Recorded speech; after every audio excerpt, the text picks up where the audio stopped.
Hi guys, welcome back to dream chemistry classes. आज के इस वीडियो लेक्चर में हम बात करेंगे मेंडलीव के आवर्त वर्गीकरण की। क्लियर है? और इससे पहले दो क्लासिफिकेशन हम देख चुके हैं। फर्स्ट था डोबेराइनर का एंड सेकंड था न्यूलैंड्स का। डोबेराइनर ने क्या किया था कि परमाणु के तीन तीन तत्वों के समूह बनाए थे, और न्यूलैंड्स ने क्या किया कि जो फर्स्ट एलिमेंट है उनके गुण आठवें एलिमेंट के समान होंगे। दोनों के अंदर समानता क्या थी? दोनों किस पे बेस्ड थे? परमाणु भार पे बेस्ड थे। किस पे थे? परमाणु भार पे बेस्ड थे। क्लियर है? आज हम बात करेंगे मेंडलीव के आवर्त वर्गीकरण की। तो देखिए मेंडलीव क्या कहते हैं। मेंडलीव के आवर्त नियम के अनुसार तत्वों के गुणधर्म उनके परमाणु द्रव्यमान के आवर्ती फलन होते हैं। किसके? परमाणु द्रव्यमान की। सेम उन्होंने भी क्या किया है? परमाणु द्रव्यमान को ही आधार माना है। आवर्ती फलन होते हैं। आवर्ती फलन का मीन्स क्या होता है कि यदि तत्वों को बढ़ते हुए परमाणु द्रव्यमान के क्रम में रखा जाता है तो नियमित अंतरालों पर तत्वों के गुणधर्मों की क्या होती है? पुनरावृत्ति होती है। तो मेंडलीव ने भी क्या किया कि तत्वों के गुणधर्म है वो परमाणु द्रव्यमान की आवर्ती फलन होते हैं। और आवर्ती फलन का मीन्स क्या होता है कि अगर हम तत्वों को उनकी बढ़ते हुई परमाणु द्रव्यमान के रूप में व्यवस्थित करते हैं तो एक निश्चित अंतराल के बाद में तत्वों के गुणधर्मों में क्या होती है? पुनरावृत्ति होती है।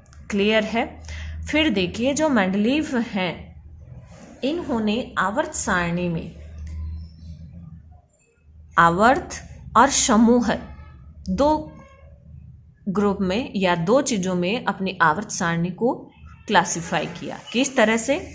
जो ऊर्ध्व स्तंभ होते हैं इनको हम क्या कहते हैं? ग्रुप या समूह कहते हैं। ये जैसे आवर्त सारणी के अंदर ये ऊर्ध्व स्तंभ है, इनको हम क्या कहेंगे? ग्रुप या समूह कहेंगे या समूह है। क्लियर है? और सेकंड क्षैतिज पंक्तियां इस तरह से क्या होते हैं? ऊर्ध्व स्तंभ जिनको हम ग्रुप या समूह कहते हैं, और क्षैतिज पंक्तियां होती हैं इनको हम आवर्त कह सकते हैं या पीरियड कह सकते हैं। क्लियर है?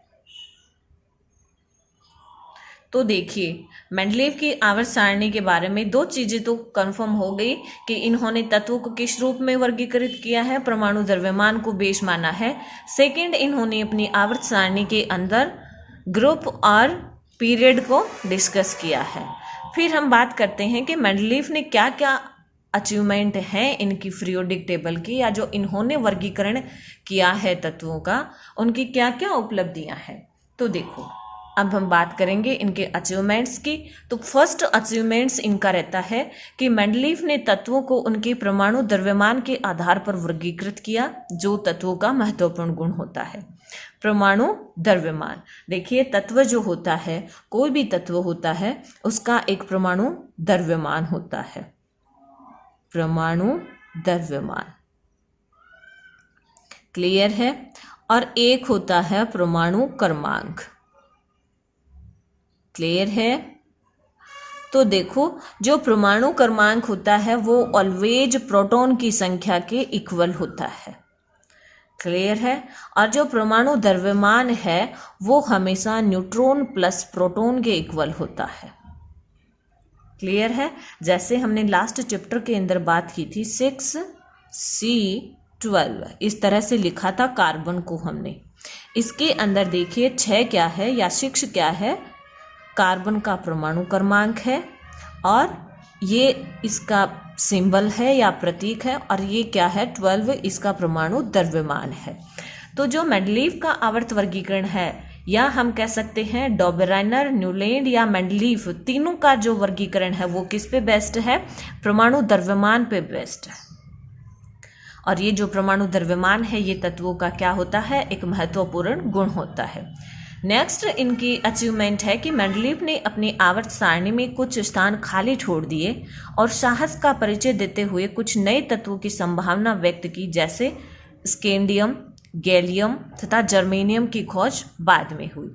एक बहुत बड़ा अचीवमेंट इनका ये रहा कि इन्होंने अपनी पीरियोडिक टेबल के अंदर जितने एलिमेंट ज्ञात थे उनको तो व्यवस्थित कर ही दिया, बाकी जो भविष्य में खोजे जाने वाले थे उनके लिए क्या किया, इन्होंने गैप छोड़ दिया कि जो भविष्य में खोजे जाएंगे एलिमेंट उनको हम यहाँ पे रख देंगे। जैसे स्कैंडियम, गैलियम और जो जर्मेनियम है ये बाद में खोजे गए, लेकिन इनकी जगह पहले ही डिसाइड हो गई थी या इनके लिए जगह पहले से छोड़ी हुई थी मेंडलीव की। तो बाद में जब ये खोजे गए तो उस खाली स्थानों पे इन एलिमेंट्स को व्यवस्थित कर दिया। क्लियर है।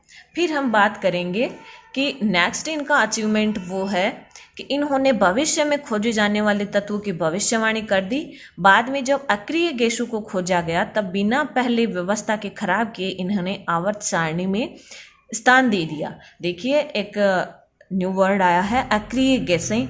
जो अक्रिय गैसें हैं ये जो मेंडलीव है इन्होंने पहले ही भविष्यवाणी कर दी कि कुछ ऐसे एलिमेंट्स या कुछ ऐसे तत्व खोजे जाएंगे जो कि एकदम अक्रिय होंगे, किसी से क्रिया नहीं करेंगे, जिनको हम अक्रिय गैसें कहेंगे। तो ये भविष्य में खोजे जाएंगे और इनके लिए भी इन्होंने पहले से ही कुछ स्थान डिसाइड कर दिए। और देखिए ये जो अक्रिय गैसें हैं ये अपने जो मॉडर्न पीरियोडिक टेबल है उसके अंदर 18वें ग्रुप के अंदर प्रेजेंट है, वहाँ पर ये प्रेजेंट रहते हैं। इस तरह से ये भी इनका अचीवमेंट रहता है। इस तरह से जो मेंडलीव है इन्होंने काफ़ी कुछ इम्प्रूव किया है जो तत्वों की क्लासिफिकेशन के अंदर, लेकिन फिर भी देखिए कुछ ना लिमिटेशंस तो इसकी भी रह गई। तो अब हम बात करेंगे इनके कमियों की कि जो मेंडलीव है वो क्या चीज़ एकदम सही तरीके से नहीं बता पाए। तो देखो जो मेंडलीव का वर्गीकरण है ये इन्होंने हाइड्रोजन को एक उचित स्थान नहीं दिया। जो मेंडलीव है वो हाइड्रोजन को उचित स्थान नहीं दे पाए। क्लियर है। देखिए हाइड्रोजन जो है उसका ये है कि ये जो स्टार्टिंग में ही प्रेजेंट रहता है, तो कुछ गुण इसके धातुओं से मेल खाते हैं, कुछ गुण इसके अधातुओं से मेल खाते हैं। इस तरह से ऐसा करने पर ये जो मेंडलीव है वो हाइड्रोजन को क्या नहीं दे पाए, एक प्रॉपर स्थान या उचित स्थान नहीं दे पाए। नेक्स्ट इन्होंने क्या, जो समस्थानिक हैं इनकी स्थिति को भी नहीं समझा पाए। समस्थानिक होते क्या है? देखिए कोई भी जो एलिमेंट होता है वो भिन्न रूप में पाया जा सकता है या किसी तत्व की कोई डिफरेंट फॉर्म होती है। जैसे हम बात करते हैं, देखिए जो हाइड्रोजन है, हाइड्रोजन जो है उसके 3 समस्थानिक हैं। फर्स्ट होता है जिसको हम लिखते हैं 1H1, सेकेंड होता है 1D2 एंड थर्ड होता है 1T3, जिनको हम नाम बोलते हैं, ये हाइड्रोनियम या प्रोटियम बोलते हैं इसको, ये ड्यूटेरियम और ये ट्राइटियम।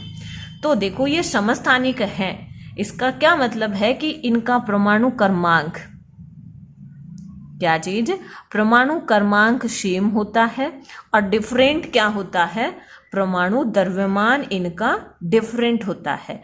और ये क्या होते हैं, समस्थानिक होते हैं, यानी किसी तत्व के जिनके परमाणु क्रमांक क्या है, सेम है और इनके परमाणु द्रव्यमान क्या है, अलग अलग हैं, समस्थानिक कहलाते हैं। हाइड्रोजन की 3 समस्थानिक हैं, प्रोटियम, ड्यूटेरियम एंड ट्राइटियम।